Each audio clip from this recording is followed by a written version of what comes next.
Before we hit the ground running on today's episode, I want to tell you guys about the latest project from Apocalypse Podcast Network member Christian Carrion. If you're a diehard Carmen Sandiego fan, you may be aware of a rumored lost episode. Titled Auld Lang Gone, the episode was purported to be plagued with technical snafus, casting follies, and bone-breaking calamity. Luckily, Christian took on the challenge to answer the question, where in the world is the lost Carmen Sandiego episode? Featuring the cast and crew of the original show, you can now check out Auld Lang Gone, The Lost Carmen Sandiego, on audio streaming services and on buzzerblog.com. In fact, here's a trailer to help pique your interest.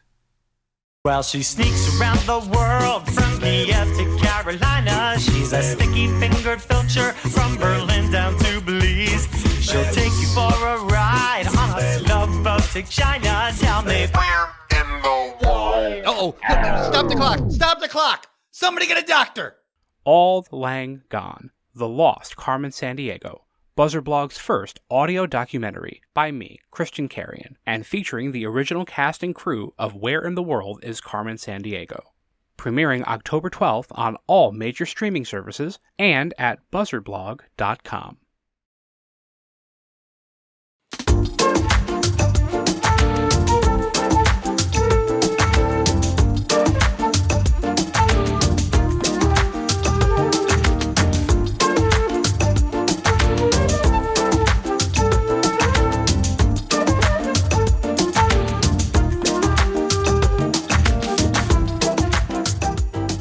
Hello, everyone, and welcome to the Postmodern Art Podcast, the podcast dedicated to giving artists who are wowing the world over the platform they deserve. I am your host, Nathan Ragland, and as we trek closer to Halloween, it's time to highlight another horrifying creature of the night. Furry wrestlers! Wait, that's not so bad, honestly. Today we have Angelo Falls, a storyboard artist with a gift for storytelling, whether it be his personal stories or the wonderful wrestling personas that are starting to develop. This was a fun chat, one where I got a bit too excited and nerded out with the wrestling part.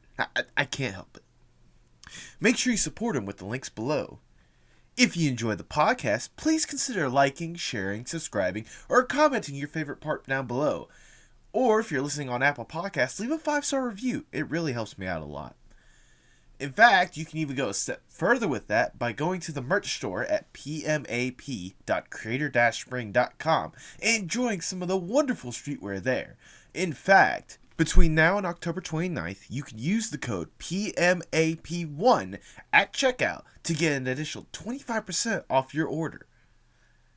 Finally, if you want a place to talk about this podcast and other outstanding ones in this network, you should join the Apocalypse Podcast Network Discord server. It'll be lots of fun. There's plenty of people that have been on the podcast before. We can share interesting memes and such. Maybe talk about the wonderful Halloween ideas coming up. In fact, let's hear about another... I don't even know what to do for this one.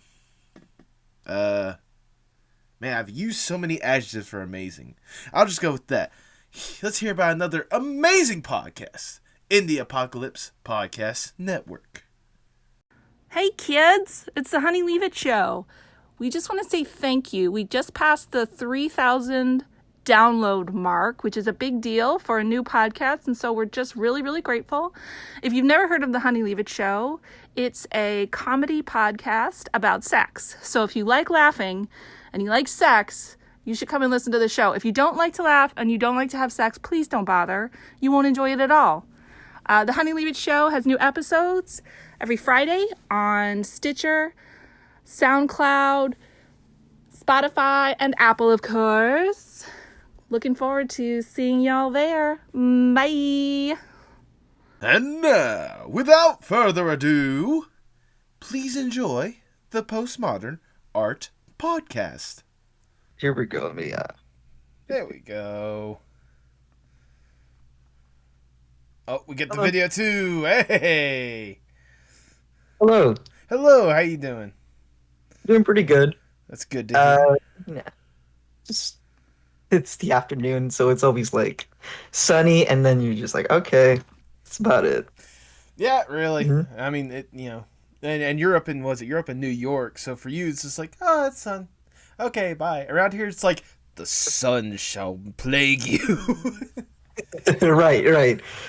The sun rules us all at this point. Yeah, especially with how weird the weather's been this year alone. Goodness.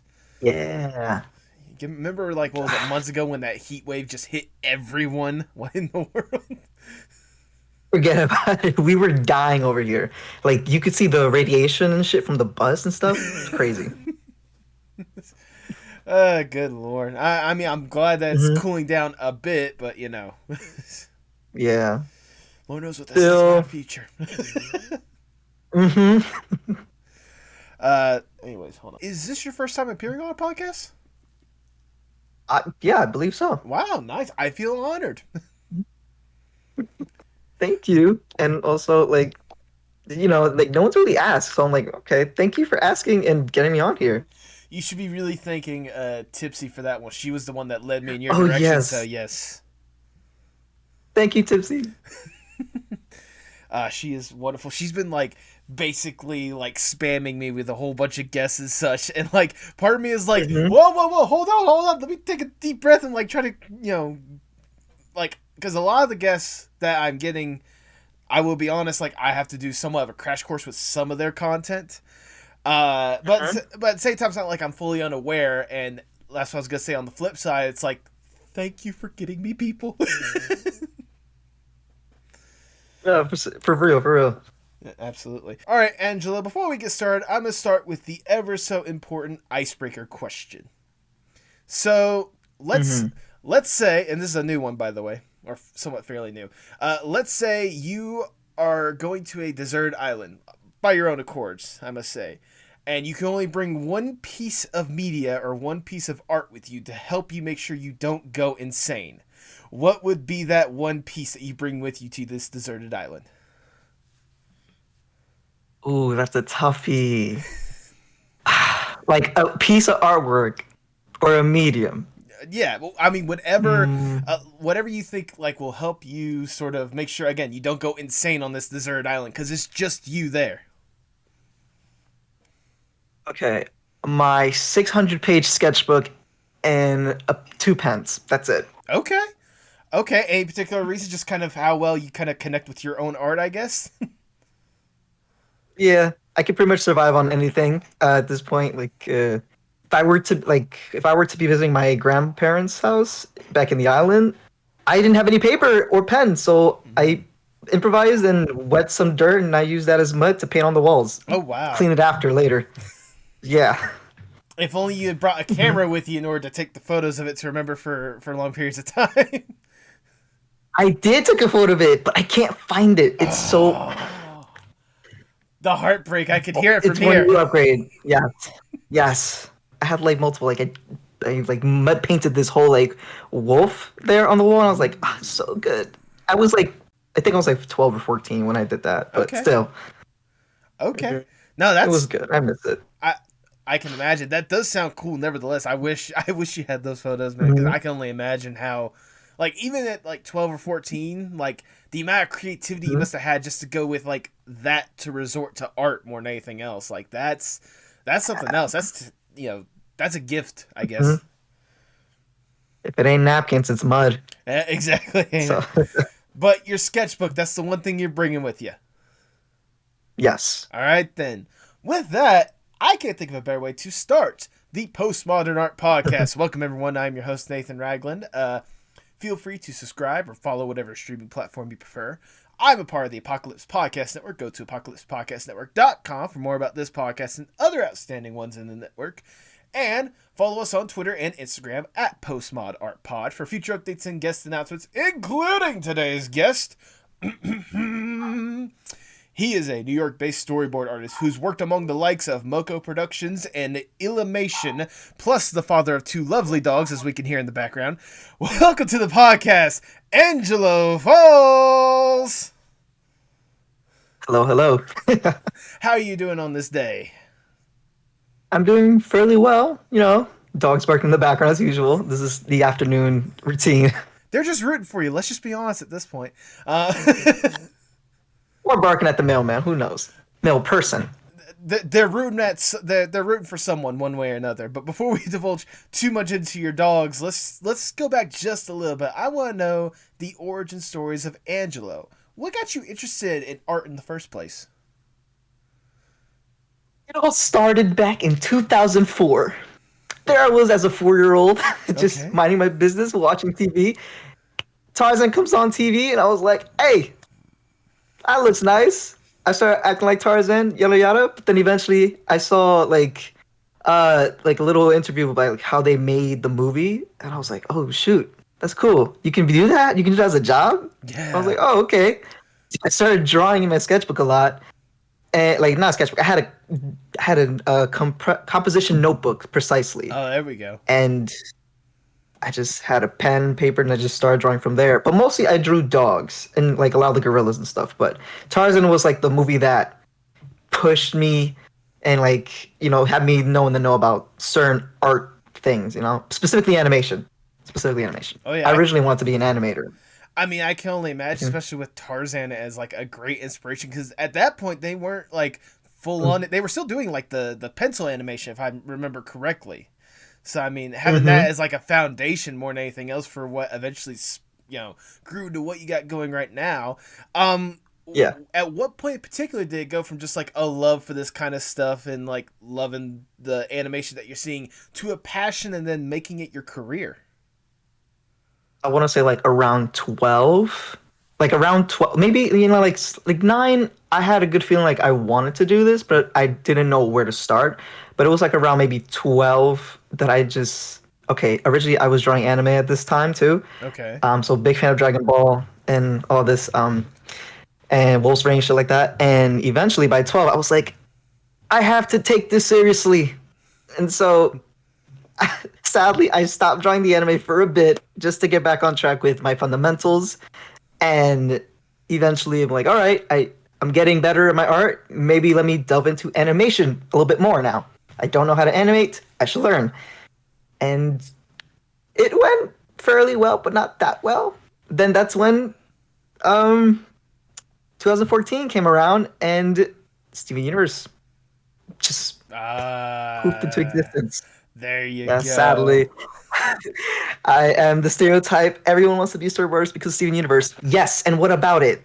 Well, I mean, no, I'm not gonna say yes and what about it, because I haven't. I will. You're probably gonna hate me for this. I haven't watched Steven Universe, but I know a lot about Steven Universe and such. And trust me, the kind of stuff that it exhibits and the different styles I'd like to showcase and stuff, like that's a great. That's a good soil to like plant whatever seeds for animation and such. Was there anything in particular about it that just like made it go to that whole entire next step of I have to be a part of this? I think well, specifically everyone's favorite at this point. Season 2, and specifically the jailbreak episode. Okay, this was the one that got everybody like automatically, like I want to say, hooked for the next season and the next and the next. So that was the big thing. I mean, on all sorts of different levels. Like, I believe it or not, that's actually one of the episodes I have seen. Just like the animation for that one, but the storytelling that was being told in that episode alone, like that was just pure gold more than anything else. Goodness, was that like one of the biggest inspirations for like your art career, for your animation career, along with that Tarzan? Or were there other bits of inspiration for what you do? Say like, you know, okay, I will say this. Disney has my neck, like they have me in a chokehold. First of all, Disney has my neck in a chokehold. I can't escape from them. I'm sorry. Fair. Like it's either you grew up watching Disney or you grew up watching Ghibli. You know, and I had no recollection of Ghibli movies when I was a kid. It was just watch Cartoon Network or watch Disney Channel or Nickelodeon on TV. That was it. And Disney was always putting movies on. Yeah, so they were always putting something out even before Disney Plus was a thing. Let's just be honest. Yeah. And now with Disney Plus, it's just so much. So much stuff, yeah. For better or for worse. Though there are some like amazing stuff. I've been meaning to watch, what was it, that the Star Wars Visions or whatnot. Like I want to see what they were like doing with that. Yeah, I saw that came out on Twitter. I saw like a little clip of it, but I haven't seen the full thing. I'm gonna watch it eventually. Eventually. Now, as you sort of continued on with this little career, once you actually decided you wanted to be a part of it, at what point did you realize that your strong suit was with the storyboard aspect of it? Because you list yourself as a storyboard artist. Mm-hmm. So in the beginning, I had no idea what a storyboard artist was. I more or less thought it was like, oh, okay, we just draw what the script says. Is that what we do? It's like, okay, but then as I learned more, it's more than that. Like, not only, well, sadly because of capitalism and stuff, but that's a different story. But like seeing that you can just draw the blueprint now for like television, that it will be the blueprint on TV. What you draw on your boards will be on TV. I was just like, that's great. I would love that. Like, why not? But then I started caring about the story aspect a little later. This was younger me caring about, oh, we could do that now. That's great. And then later on, I started caring about the stories, to which I started thinking to myself, I don't have a story of my own to tell. Why do I want to be a storyboard artist?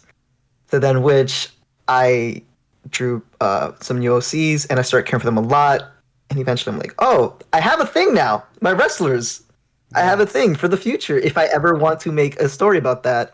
And how would I go about telling their stories and maybe their characters and shit like that? So I wanted to give storyboarding more of an effort, but somehow I did get jobs with this. I was kind of shocked I did.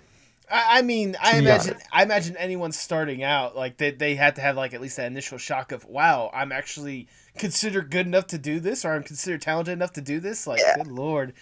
What were some of the first opportunities that you were getting? Was it with like what I said in the beginning, Moko Productions? Yeah. Before Moko, I was doing cleanup animation for short films for thesis films at SVA. I don't go there, but I have a lot of friends there. Whatever gets you opportunities, right? Yeah, for sure.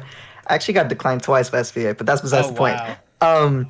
Yeah, but other than that, like once we got to Moko, I did two videos, and sadly they did not go up because of clientele reasons. But yeah, it was fine. I still got paid. Good. Could still put in the resume. It's fine.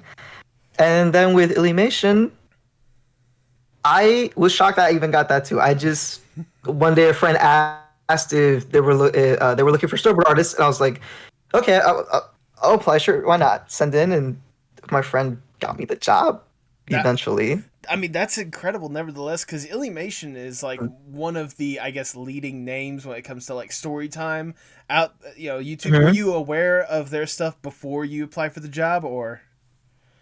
I was slightly aware. I was not like a viewer per se, but I was like aware of her videos existing. So I was like, so it's a big thing. I was like, oh, okay. My sisters would tell me about it. Illumination's great. I love her videos. And then my friends also from high school, they'll be like, Illumation, you should take the job. She is stupid big on YouTube. And I'm like, that's interesting. Okay.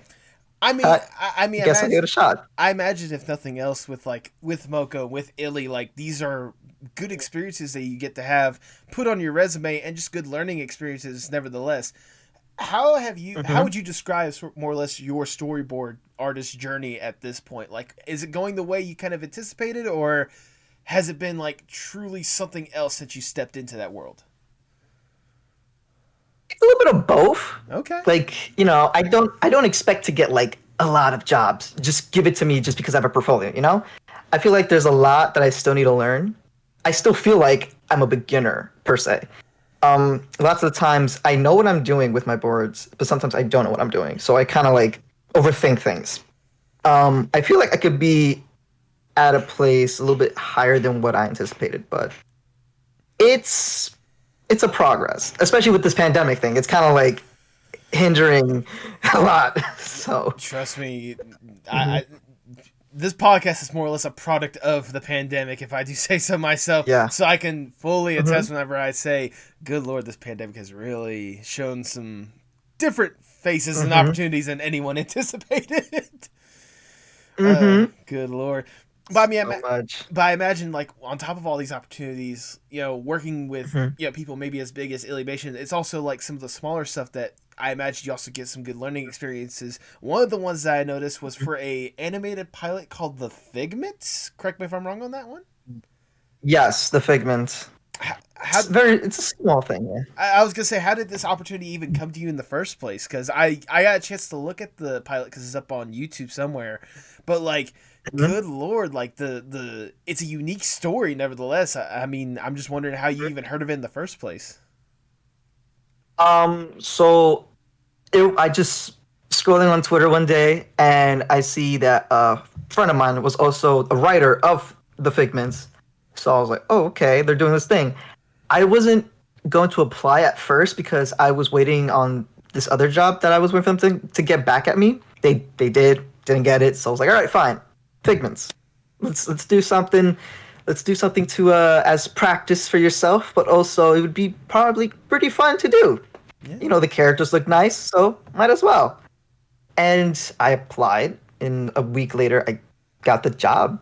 It wasn't like, it was more like, well, we weren't getting paid, but, it was a volunteer thing. I volunteered to work on the Okay. Figments. Okay. I mean, nevertheless, Yeah. like to be part of a foundation for something that if it does get picked up, like I can imagine for you, if nothing else, it must have been a interesting experience and a good resume builder, if nothing else. Mm-hmm. Like, one thing I was surprised about with the Figments was that, as we like talked everything out and did like the script meeting, read aloud stuff, eventually they put me as head storyboard artist, which I was just here like, okay, taking the responsibility, it's go time. So I was shocked, but yeah, it was nice. Like I said a million times before, it's a good learning experience. Now, you could also correct me if I'm this one. I imagine being a part of the storyboard artist probably helps reinforce some of your own personal stuff, mainly some of the comics that you like to push out on your social media platforms. What are some of the inspirations for some of these comics that you put out there? They are based on real life events that happened either moments or 3 hours ago. That's what my comics were mostly based on, especially like the beans one. That one, yes, he didn't hit me with a can of beans, but it's funnier that way. You're not wrong. I remember seeing that strip and I just could not stop laughing because I feel like a lot of people can instantly relate to that more than anything else. Just kind of was like, I'm just hungry. You don't have to retaliate like this. Exactly. It was either eat the beans or I don't know, Chef Boyardee in the can. That's it. You should have had like a can below it that was like Chef Bonkyardee or something like that. I should have. Oh well, that's in the past, like most of these other strips. Because I imagine that for you, with a lot of the stuff that you put out there, it's more or less a reflection of yourself more than anything. Like, is it always easy for you to push out something that is about your life, or is it sometimes like bearing your soul whenever you push something out? It is much easier, much easier than creating a story from scratch. To be honest, I think my day-to-day life sometimes is either boring or pretty exciting, and I can make it exciting, even more exciting if I really want to. So that's why I would always say, oh, it's based on real life, with a little Angelo flair here and there, just a little bit of absurdity. Now, one of the things I did want to emphasize a little bit is the way that you like to represent yourself is, if I may say, like an anthropomorphic wolf or dog or something along the lines of that. You can correct me if I'm wrong. Is there a reason why you prefer to draw, like, with a lot of your stuff, you do a lot of animal-based stuff. Is there a reason why you prefer, like, drawing animals and such over, like, say, a standard human most of the time? I would say animals are so much fun to draw. I think like before, like this is the whole reason with Tarzan and all the movies I watched as a kid. A lot of them were anthropomorphic animals. So from the youngest time in my life, I related to Balto a lot. Oh, okay. So yeah, first I was a wolf, but then eventually I said I want it to be something of me, but not human. So I made a persona, and it was a mixture of I guess like my family personality in a way, like both sides, my mom and my dad, and then I was like, oh, cool, there you go, you have me. So my mother would be depicted as the Labrador, and then my father would be depicted as a pit bull. So mix those two together, you have me. It's an interesting combo, more or less, if I do say so myself. I'm wondering, I need to see like at least like other than how you draw yourself, I need to see a photo of that like combo, like wow, words are wonderful. It's fine. Editing is amazing. Oh no, trust me, I'm gonna leave this in. You kidding me? What I was saying is like basically the mutt of like a pit and a Labrador, like you're talking about. Like I wonder what that actually does look like, because I don't think I've seen one like in society or whatnot. Yeah, they're pretty rare. I don't think they're like a whole thing in real life. Maybe they are, like some cases, but a lot of times breeding is a whole complicated thing people don't really look into. So there's that. That is another fun fact about me, actually. I used to be a dog breeder. Me and my dad, we used to have this whole thing where yeah, for a bit, but we stopped. His hobbies be changing. You know what? That's fair enough. I was gonna say, I know my mom is actually getting into breeding. They're breeding boxers. So that's the thing that they've been getting into. As a matter of fact, so my stepmom as well.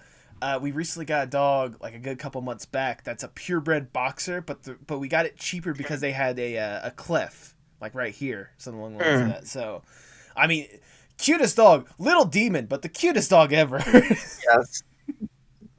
Boxers are no joke. Yeah. If anything, they're a little bit more of a hassle than like huskies, but huskies are more vocal. So there's this whole thing. I mean, nevertheless, it's like good. Not good. It's still like a high maintenance job, I guess would be the way to say when it comes to breeding and such, because there's just all sorts of stuff that goes into that. I'm sure, as you being a former breeder yourself, there's a lot that goes into that. A lot. Takes time, and yeah, just have to have a nice place for the dogs and everything. You can't keep it all in your house. Yeah. Plus patience, because sometimes, especially when the dogs are like growing up or whenever they're in heat and such, like that's just it's a whole mess. Yes. But speaking of like the animals and the personas and such, one of the ones that has really grabbed my attention, and one of the reasons why I have fallen in love with you, my good sir, is these wrestlers, these basically furry wrestlers that you've pushed out there to the world. How did this even come to you in the first place? It is so funny because, all right, I'm going to keep it 100% honest, super 100% honest. Go for it. I am not a big wrestling fan. Oh, you broke my heart! In the loop. But I have a nostalgia with like early, like I guess like 2000s WWE this time when they were a little less PG. Okay, it was not for my age range for sure. And it was an awkward moment because I'm like, what are they even wrestling? They're wrestling, but they're also doing other types of matches. I was like, okay. But growing up with my brothers and everything, and watching wrestling with them, it was nice. So I thought about my favorite wrestlers at that time, like Randy Orton, Undertaker, Rey Mysterio. Oh yeah, them. It was great. And so I thought, what if I do that for with some furries? What if I do that with some anthro characters? But then I decided, it's crazy. Maybe not. Maybe I won't do it. But then I thought to myself, I'm really in a mood to draw a deer. I don't want to practice drawing deers. I don't draw deers often. And then I thought deer and then wrestler. And I was like, what if I combine those two? So I did. And lo and behold, Titus the Thumb Deer Titan was created. Oh, goodness. No, trust me, I was seeing those wrestlers. For me personally, I'm a huge wrestling fan. I'm going to be upfront. In fact, I even wore my Roman Reigns the Big Dog shirt just for this interview. but no, it's one of those, especially the way that you almost, you understand. I imagine how much research has kind of gone to this silly little thing as well, trying to make sure you get the physiques right, the look to the wrestler just right and such, and make sure that you get the attitude and the personality to be translated onto these comics more or less, or these images more or less. Yes. A lot of research went in because I knew about wrestling. I knew the gist of it, but at the same time, I didn't know exactly everything there needs to know about wrestling. I didn't know the whole like I knew there was roles, but I didn't know what they were called as a kid, you know? Yes, and I did play the video games as a kid as well. I play a lot, so I understand like there's certain rules. There's also just certain things you have to go through, like submission, certain matches as well. So I got a whole little foundation set up. But there's still more to be learned because I heard also then other leagues other than WWE, like AEW. Yes. Heard that one's like the big one right now. I've been trying to get into it. I just don't know where to start. I can sort of tell you because I'm not. I can sort of lead you somewhat in the right direction, more or less. Like, if nothing else, like, hey, just turning on a random episode either on a Wednesday or a Friday night on TNT, because that's where they do their stuff. Like, that's like, if nothing else, the way that wrestling shows these days are kind of set up. You might get like a little bit of a recap and you'll be like, okay, so this is what's going on with this little feud. This is going on with that little thing. You know, okay, these people are part of a group. These people are not part of a group. And especially when you're starting out, because I only recently got into wrestling, like 2016, I want to say is when I got into it. I got into it around WrestleMania 32, which for wrestling fans out there know that was probably the worst WrestleMania to get into wrestling because it was a slog to get through that. But I mean, like, especially with All Elite Wrestling, like, there's just so many different like characters. There's so many different like storylines. The way that they tell stuff is a little bit more like, it's more of a slow burn than say like WWE, which is a lot of times like, okay, let's get the story out there and let the fans know about this kind of stuff. And there are some like really good characters in both, honestly, but like especially with All Elite Wrestling. It's funny that you mentioned like a deer because there is a tag team in AEW called the Young Bucks. So, oh great! And trust me, when you see them, like especially with how they're attire, because they like to go big and they like to go flashy. All right, that is just art inspiration right there, ready for you. I am telling you right now. I know who to research later. I'll say the Young Bucks are a good one. You said you watched around like early 2000s and whatnot. Does the name CM Punk ring a bell? Of course, yes. Who doesn't know CM Punk? Okay. He just recently came back to wrestling. That's why I mentioned that. He's on AEW. That's why I mentioned that. So. Okay. Yes, I did hear that. My friend, he sent me a video recently. He was like, "Guess where I'm at?" And I'm like, "You're at a wrestling show, sir? Why didn't you tell me? Could have took me." It's like I need the research. That's a whole nother thing too. Like especially with what you're doing or whatnot. If you ever have the opportunity to, I will highly recommend going to like indie wrestling shows, like just little small ones at bars or whatnot, because the type of storytelling that they can tell and such, like it's something else. There's a wrestler that's big on the internet right now. He's actually from close to where he's like based around where I am, called Effie, and like especially EFFY. Just look him up, and especially like the most recent like image of him and such, that's another like cannon fodder more than anything else, because he is a character above and beyond like some people out there. Like there are some amazing characters that especially if you want to keep going down this little wrestling path, you can definitely get a lot of inspiration. I know there's a lot of good like wrestling artists out there as well that definitely get some amazing inspiration from this. Definitely. I just wrote down his name just so I can remember. There you go. Trust me, like you will not be disappointed because oh my god, he is a character. No, I'll tell you what, the best character, or at least my personal favorite character in like all of wrestling, especially independent or whatnot, is a guy by the name of Danhausen. Does that name even remotely ring a bell to you? I feel like it does, but I can't pinpoint a face. Okay, and that's fair enough. But I'm gonna let you know right now. Like basically, imagine he is the world's nicest demon, to put it like that. As in, like he is fully face painted and such. He's got like all sorts of cool tattoos. But he talks like this and such, and he has a jar of teeth, and he's talking about how he's very nice, very evil. No swearing. And that's the whole thing.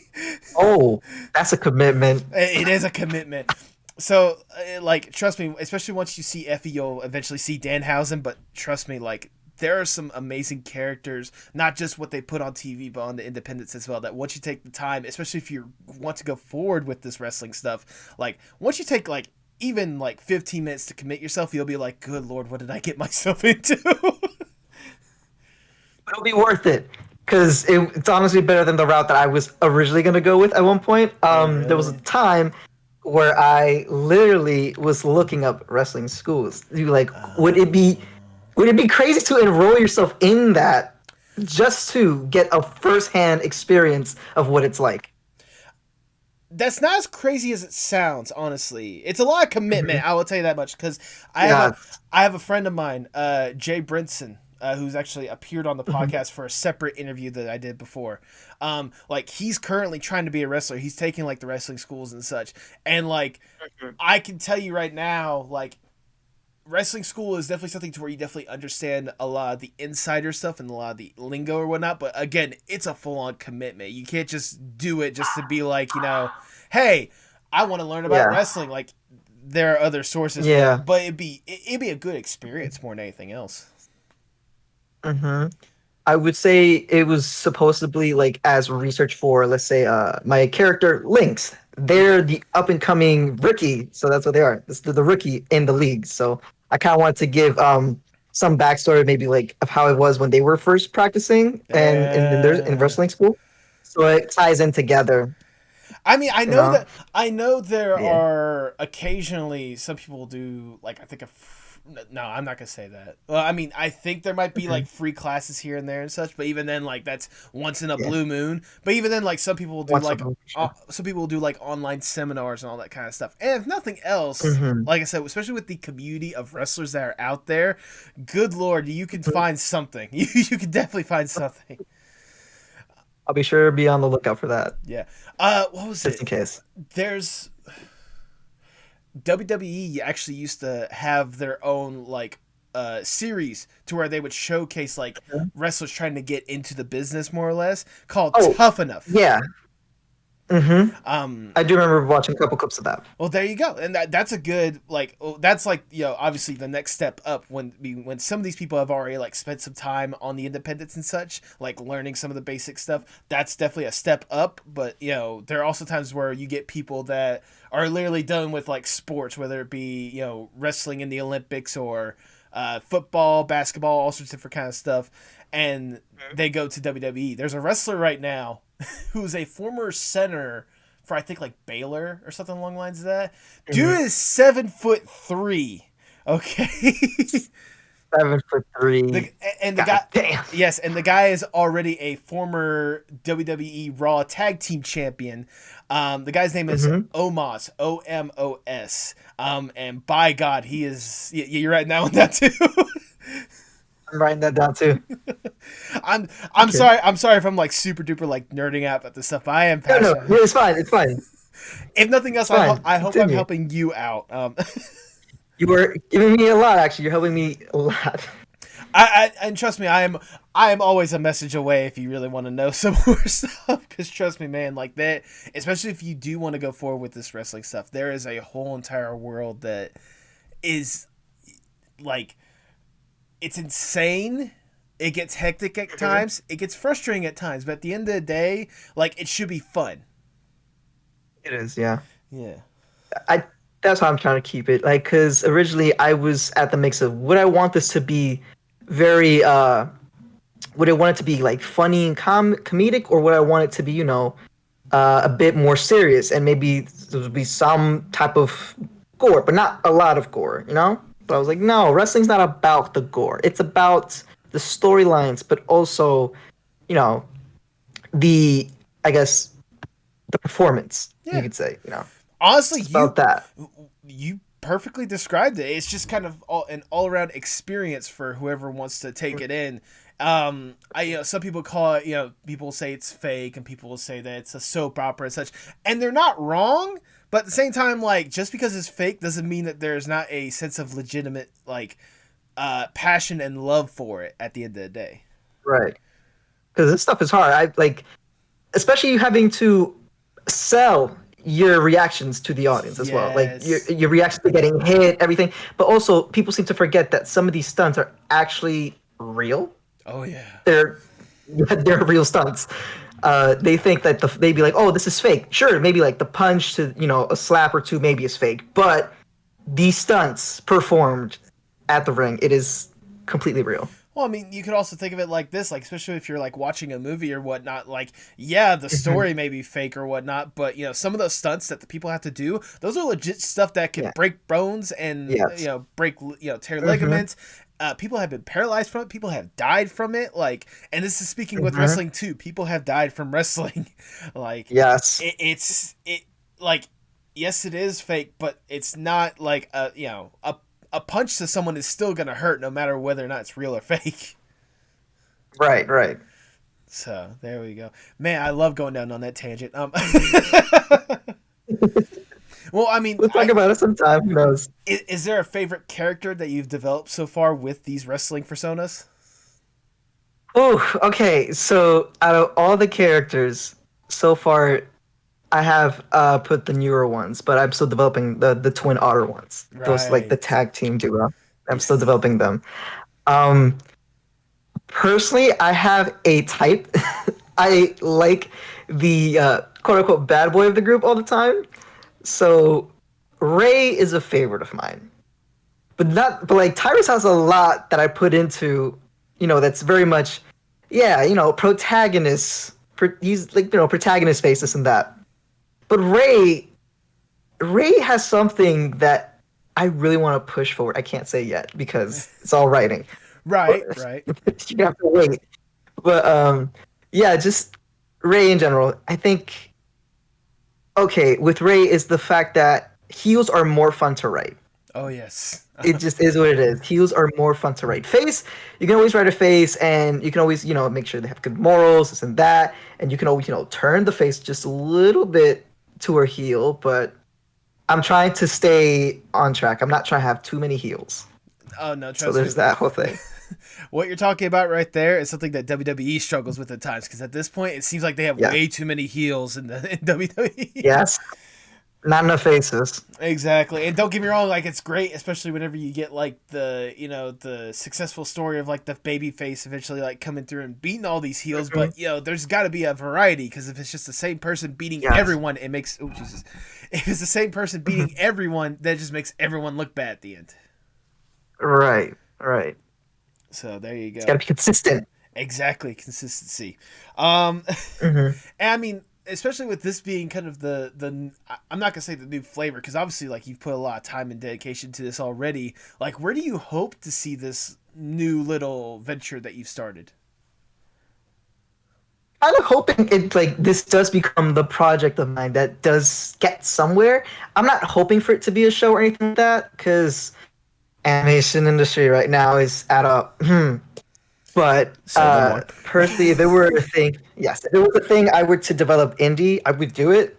I just need a lot of time to develop this whole thing and make it to maybe have a group of friends who would want to work on it. Just a whole thing. But for now, it would just be a thing that you and everyone on Twitter can enjoy the process of me developing, There you go. I do also want to just like throw my hat in the ring. If you do want to develop this a little bit more to something, I could help with both writing and voice acting. Keeping you right there in the books now. There you go. Because it's one of those, since I've gotten into wrestling, I've always wanted to like be involved with it as much as possible. So to be voicing a wrestler would be incredible. But also, like I said, I've if nothing else, if I cannot personally think of like good storylines or good lines and such, I know that there are several people that I'm close to that could write like amazing stuff. I'll go ahead and give a shout out, like I said, to Jay Brinson, the guy who's actually trying to be a wrestler. Alex Foster, who I've had on the podcast before. Like my basically close friend group, we love and we understand wrestling. So I feel like if nothing else, it's a step in the right direction. Keep y'all posted. There you go. Just put your names here. I was gonna say, at the end of the day, I'll put it like this: if it's possible, we could be like the writers, but you're ultimately Vince McMahon at the end of the day. Like, this is what you're gonna push at the end of the day, what you want the people to see. It's Vincent McMahon without being too much of an asshole. And at least knowing what I think was it a burrito? I think he didn't know what a burrito was. Have you heard that story or no? I don't think I'm familiar with it. It was like there was a I'm just surprised he doesn't know what a burrito is. it was one of those there was a meeting that he had, and one of the writers was like noticing that he was eating something. He's like, "Are you eating a burrito?" He's like, "No, it's a steak wrap." It's like that's a burrito. Burrito. Like, God. oh no, Uncultured. oh no, trust me. If you want to like go down a fucking rabbit hole, look up Vince McMahon stories. The things that this man has been through, and the things that this man has done, will make you believe there is no God, because this guy is running rampant.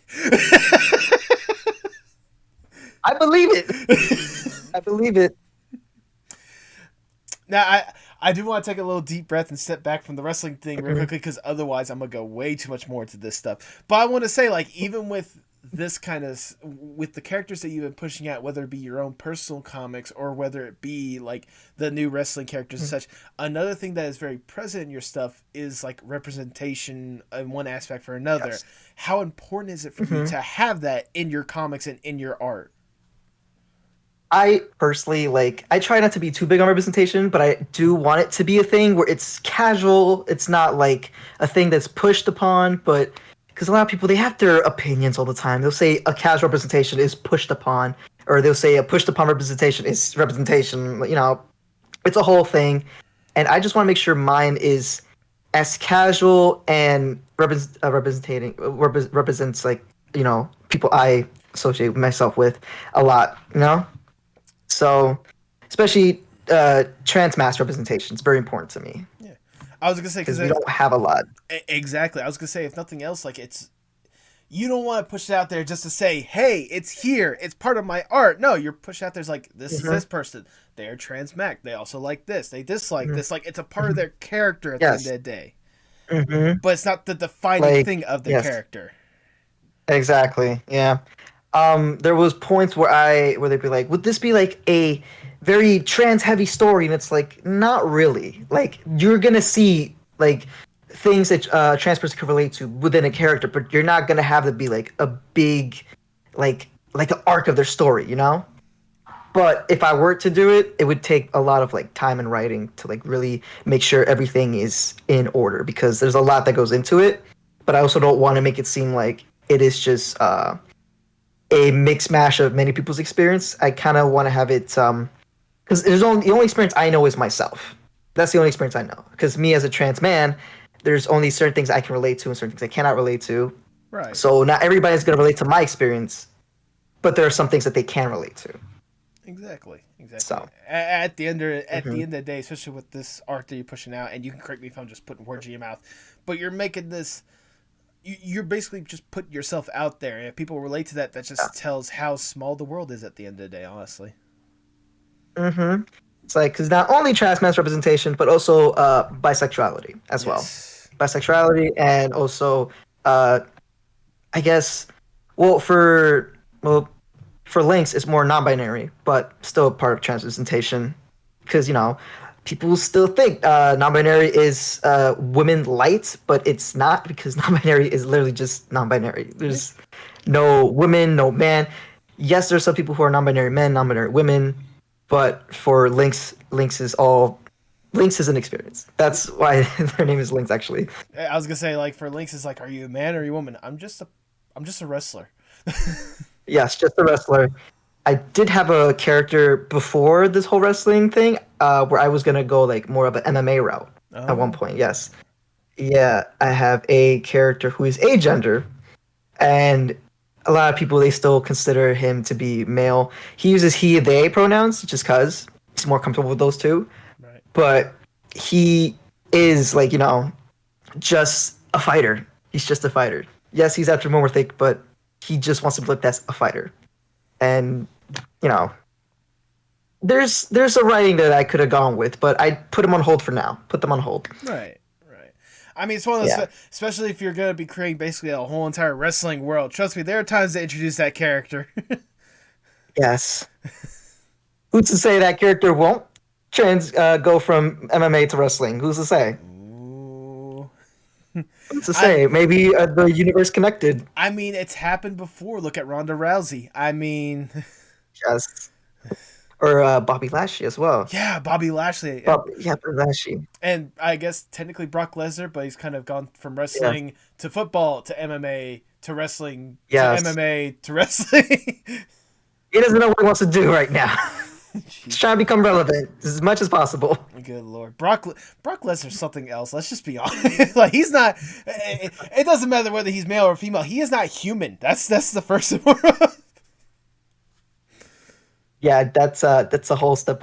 I don't know. I don't even know. Superhuman maybe, but Well, I mean, he calls himself the Beast Incarnate. That's the best we got. So we'll go by his word then. there we go. There we go. But we've been talking about like a lot of the stuff that has gotten you to this point, the stuff that you're pushing out there now, which is absolutely outstanding. I want to present to you more or less the dream scenario, if I may. Let's say I am Big Shot Mr. Moneybags. I'm Vincent Kennedy McMahon in bag four. No, I'm joking. But let's say I'm Big Shot Mr. Moneybags. I come to him like, look, Angelo, the stuff that you got out there, absolutely outstanding. We love your style, we love your art, and we want to see more of it. I have connections to anyone and everyone in the industry, and I have more money than there should be possible. Jesus Christ, who gave me this? Right. If given the opportunity, what would be the dream Angelo Falls project? Ooh. I have so many ideas in my head. So many. It goes along with music, Really? sports, a lot of sports, yes. But also, like, action is something I'm delving into. But I really, there's a lot. But if I, like, the one that's, like, more concrete than the rest, it would have to be the wrestling one. Okay. I feel like that one would be a little bit more like not easier, but like I guess manageable to do, because I can have multiple writers and we can have multiple storylines. Yeah. So it'd be great. Also, I have a lot of writer friends who'd be like, come on, let me give you this stuff up. Let's go. Let's all do this together. Like that, exactly. Yes. And have a lot of friends who are also like interested in sports and stuff. I feel like, okay, in Western animation today, in our country's animation, there's not a lot of sport themed stuff, as so far as I've seen. Like, a lot of people, they tend to compare us to anime all the time. It's fine, Japanese animation. I love Japanese animation, but I would like what they have. I would want what they have, to put what we have here. I want it to, mesh together, especially with the whole like the teen genre. Things for teens have to, put out. So it's not only like adult or kid. So this whole thing with wrestling would definitely be a teen in the team aspect, even though the characters are definitely not teenagers. Right. It'll be rated, I guess, teens. Yeah. I mean, Sure.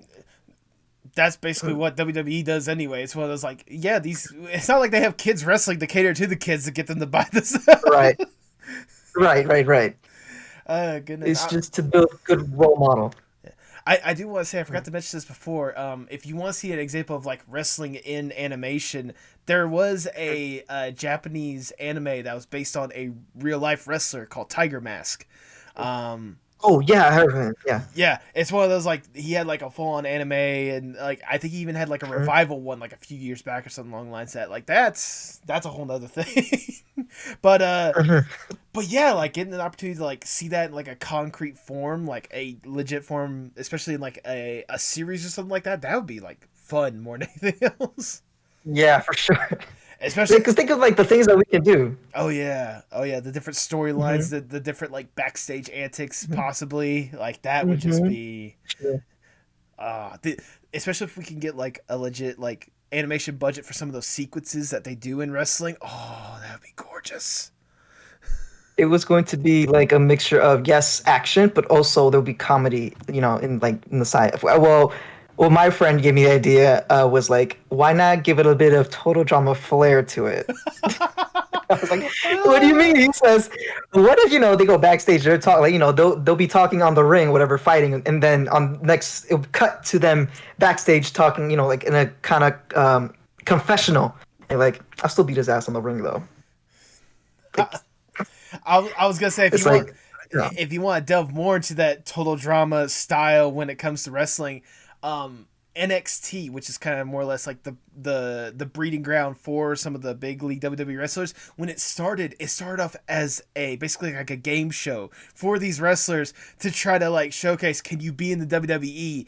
And some of the competitions were like extremely ridiculous and comical. Like there was like dance offs. There was one like challenge where they had to basically take a keg around the ring, like, and whoever did the fastest won or something along the lines of that. Like like the early seasons of NXT were some of the most cringeworthy and some of the most hilarious forms of like game show and wrestling out there. So Also keeping that noted. I've heard of NXT, but I didn't hear that was the history of it. Yeah. Oh yeah, no, trust me. Like it started off like that, and then Triple H took over and made it more of a legit wrestling show. And then recently they did a revival or a reboot, I guess, of it.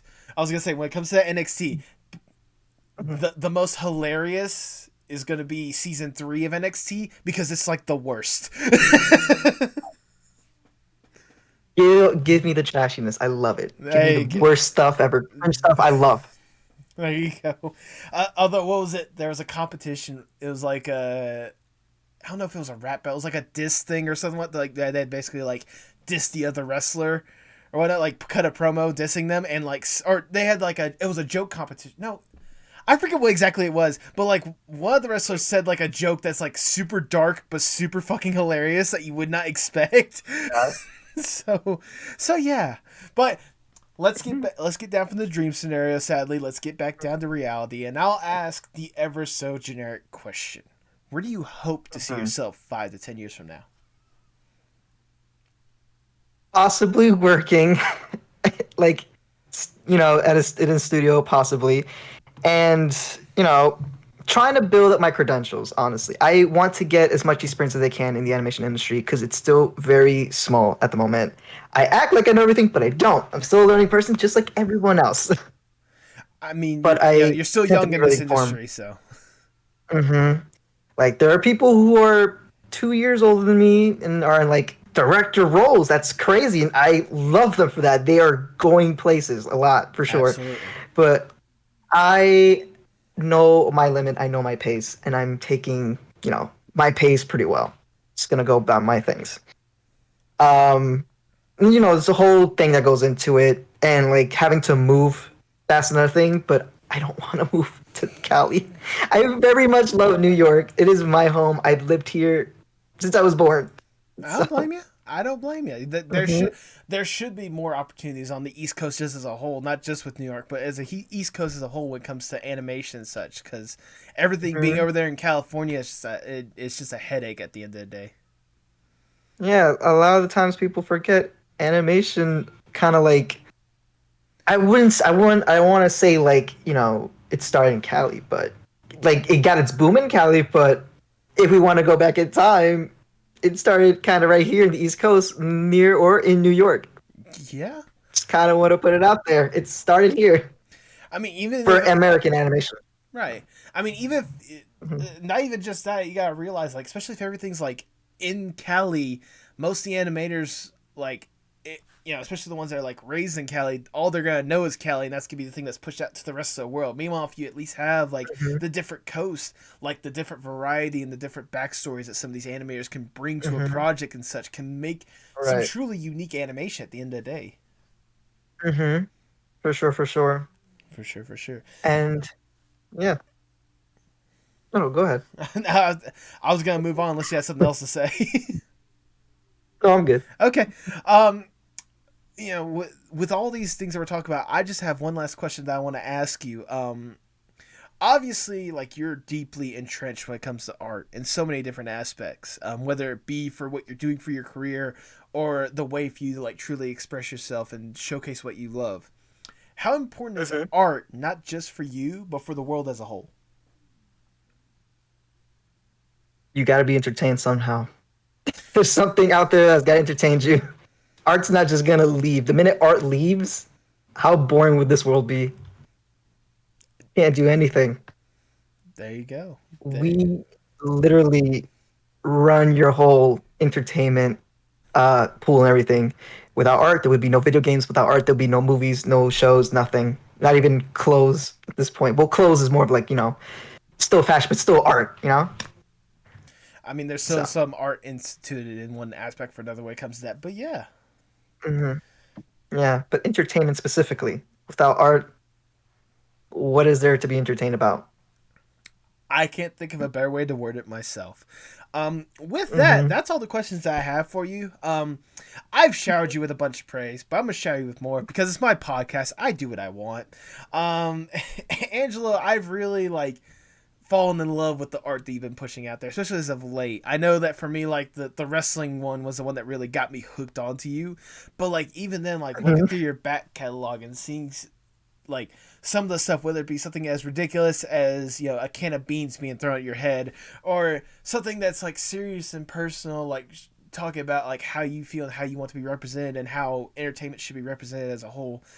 And whether it be for professional or for personal reasons, the art that you've been pushing out there is absolutely outstanding. I absolutely love what you got out there, and it makes me excited for whatever's going to be happening next. Because, I know the wrestling's going to be the thing that I'm going to be, head over heels for. But even then, the stuff that you have out there is, it's outstanding. It's wonderful to see.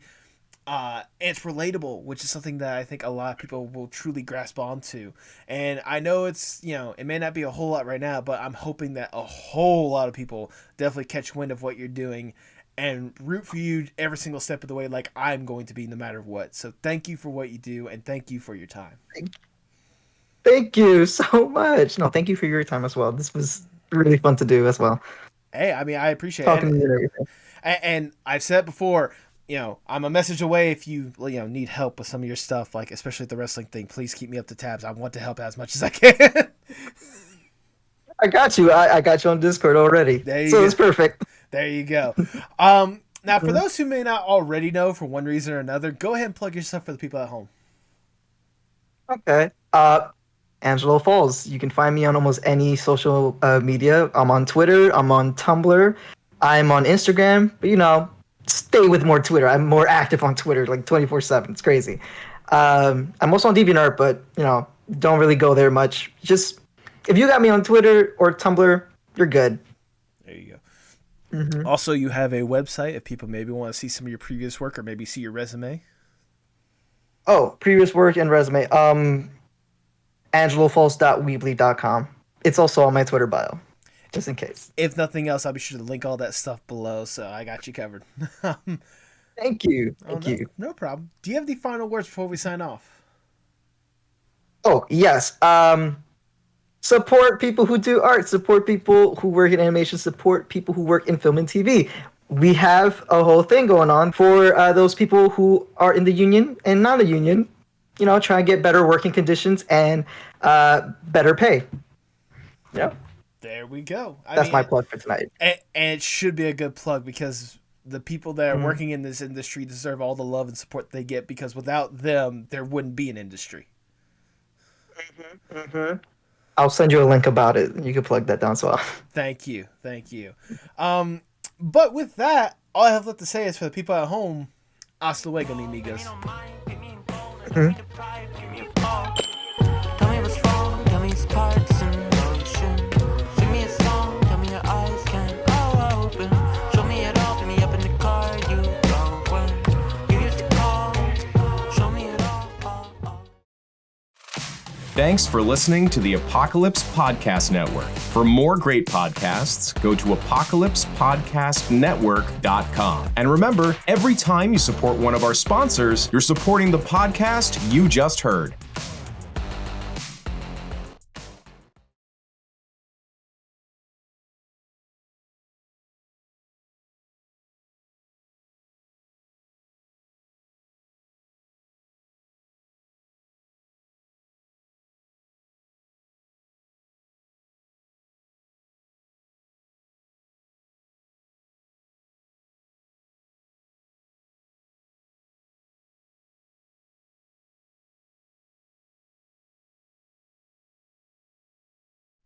I cannot thank Angelo for his time.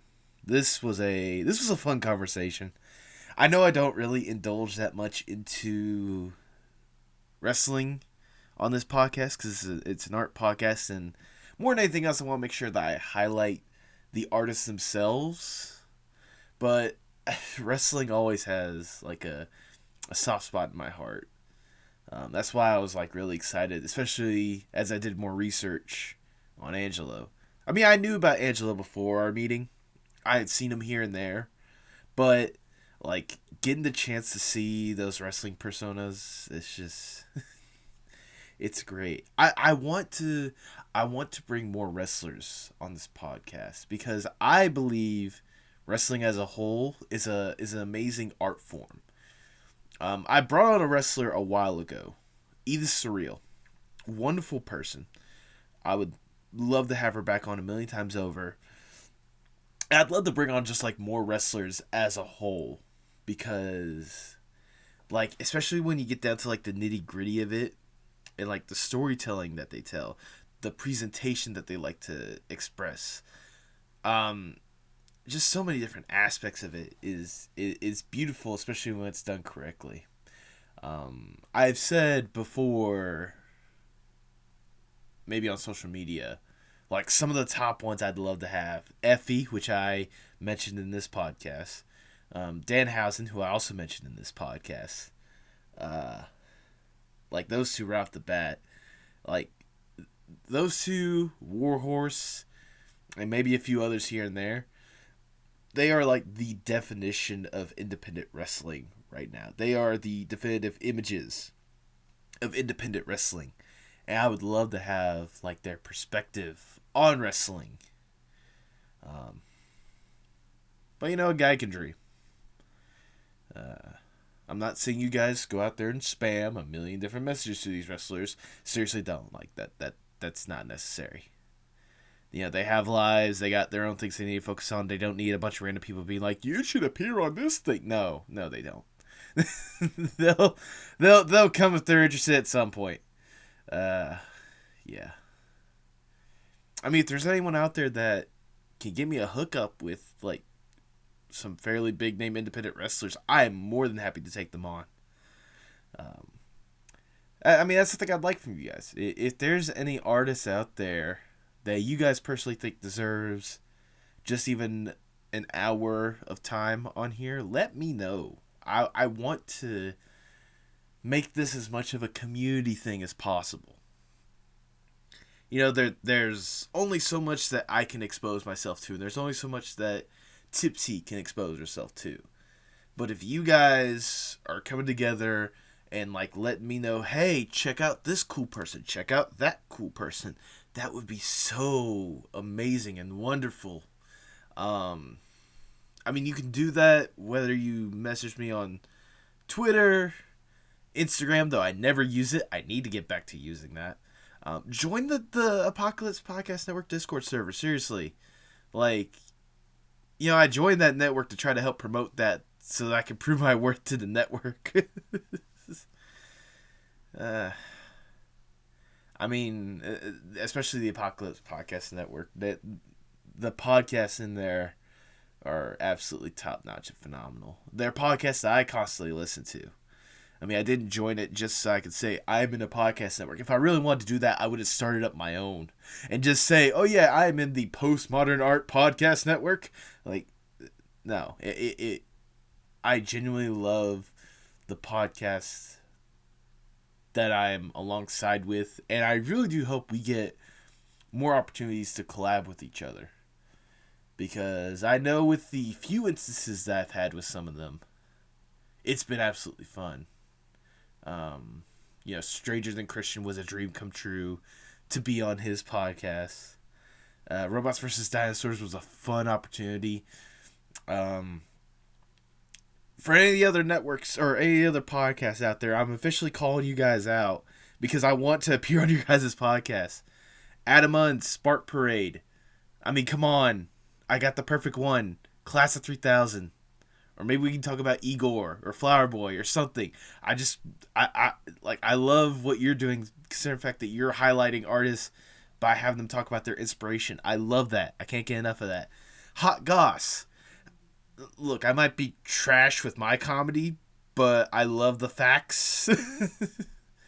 Like, I think I could bring on some interesting facts onto that network, and I'd love to be a part of that at some point. Joanna, when you get everything figured out with Apocalypse Now, let me know, because whatever you decide to do with it, whenever you get the opportunity to do it, it'd be absolutely incredible.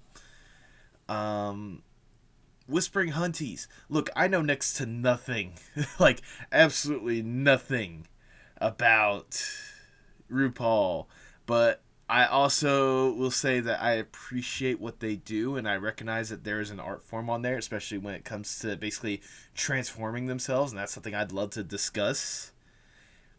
So, I mean, I'd love to be a part of that if you're even listening. Honey, leave it. I don't know how much I could offer, but I mean, I'd still love to talk. I mean, Christian, we we talked before, and I'm sure we'll get an opportunity to talk soon. Louis G, I might have something interesting for you, and it might be somewhat related to this past week's episode. Get in touch with me. Yeah, I'm officially calling out the Apocalypse Podcast Network. I want an apocalyptic. I want the Nathpocalypse to happen. Oh, I'm just being goofy now. I never go in with these little end parts with anything planned. With that, I just want to say at the end of the day, especially with how I was with wrestling in this one, how I've been with art throughout this entire podcast run, my last word of the day is to follow your passion. You'd be surprised how uplifting and how incredible your passions will carry you.